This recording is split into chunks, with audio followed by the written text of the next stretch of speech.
Guys, hello. Ngayon pong umaga, magandang umaga. Ngayon ay Friday. Ang gagawin ko ngayon ay ito. Yan. Kikita nyo ba yan kung ano yan? Yan ay freezer. Ngayon, didipros pa ako. Bali, tinanggal ko na yung mga laman yan. Pinapatulo ko na yung mga ice para yung tubig ating tatanggalin sa baba.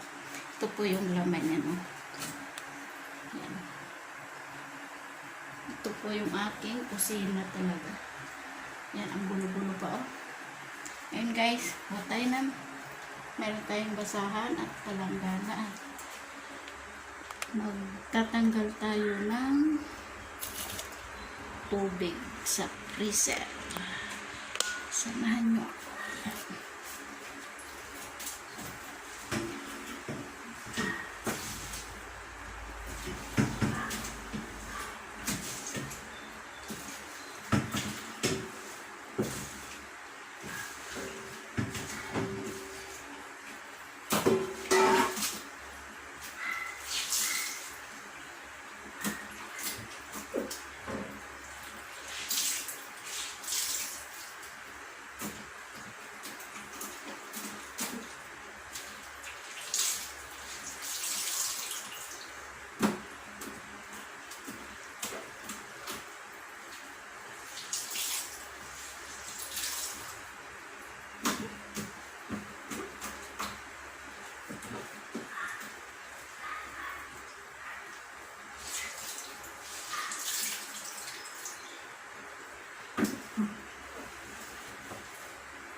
So yan, guys, ito nakuha na natin yung tubig.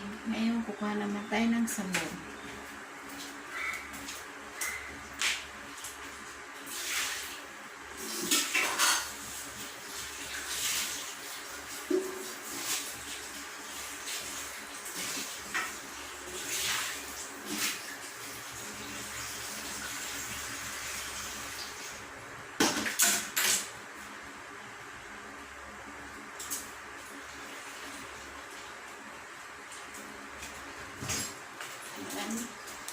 Meron na tayong sabon at yung ating basahan.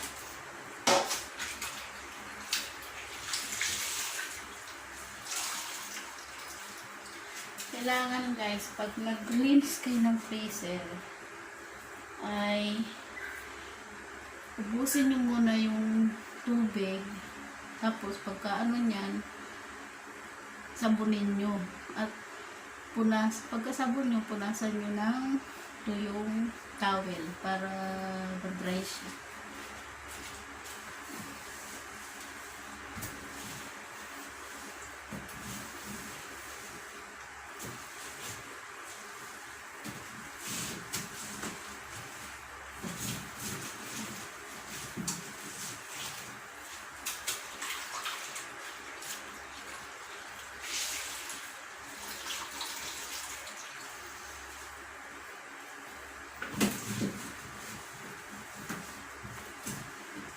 Pwede rin naman yung baking soda na ipupunas nyo dito. Mas maganda yun kaysa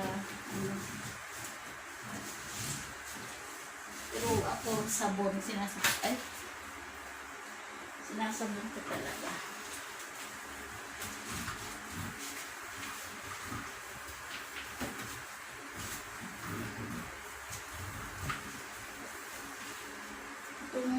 aming freezer ay luma na to eh. Yeah.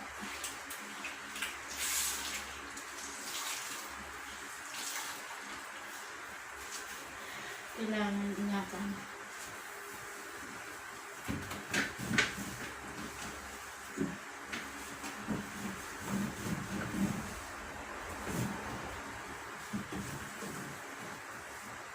Ano pa to ni Kupong Boko? Joke lang.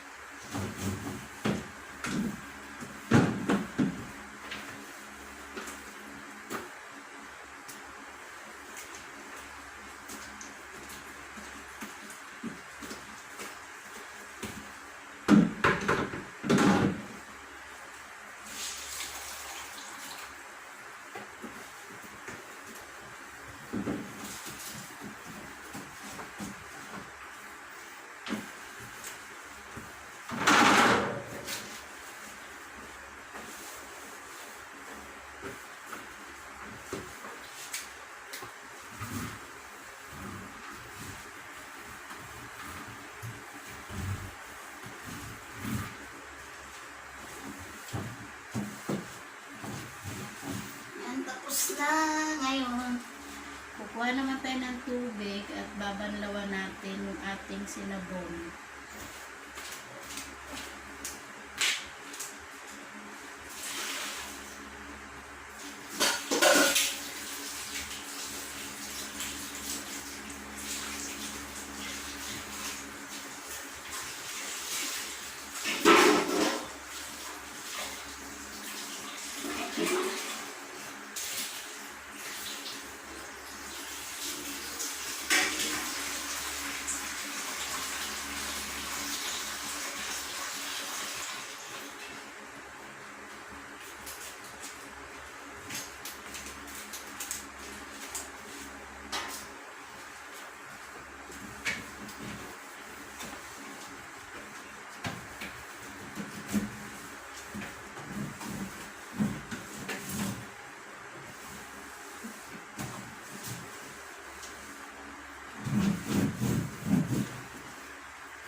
Kailangan sambunin ito para yung lansa ng mga pagkain matanggal.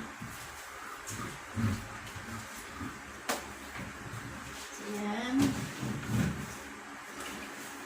Malinis na.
Yan guys. Malinis na ang ating freezer buko, parang binagyo. Yan, malinis na siya. Ngayon, yan. Antayin na lang natin na mag-dry para kailangan i-dry muna bago ilagay yung mga ibalik yung mga tinanggal na pagkain. Kasi kapag hindi siya dry, didikit yung mga plastic na balot ng mga ulam. Kaya kailangan i-dry muna natin siya para tapos bubuksan natin siya. Ngayon, hindi ko na isasama sa aking video yung kung paano ilagay yung mga ibalik yung mga ulam. Update ko na lang kayo mamaya pag natapos ko na ilagay. Sige, bye-bye! Babalik ako mamaya. Hi guys! I'm back! Ngayon, tapos na ako magbalik ng aking mga karne sa loob ng freezer. Ngayon, papakita ko sa inyo paano ang ginawa ko sa loob. Ayan siya. Ayan yung maayos. Kung meron kayo mga ganitong plastic na yun ang pagpapatungan nyo ng inyong karne sa loob ng freezer para hindi siya dumikit, para hindi mahirap tanggalin. At kung meron naman kayong mga ziplock, yung mga tira-tira yung karne na hindi pa naluluto, doon nyo ilagay para hindi siya na-expose sa yelo at hindi siya nag-iiba ang lasa. Ngayon, para kung ayaw nyo naman gumamit ng sabon sa paglilinis ng freezer, pwede rin yung baking soda, mas maganda rin yun. So yan guys, tapos na ako at ako maglilinis na dito sa kusina. Kung hindi po nagusto ng aking video, wala ibang gawin, kundi siyempre mag-subscribe, like, at paki-share na rin, at siyempre comment. So yan guys, maraming salamat sa inyo. Bye bye, subscribe.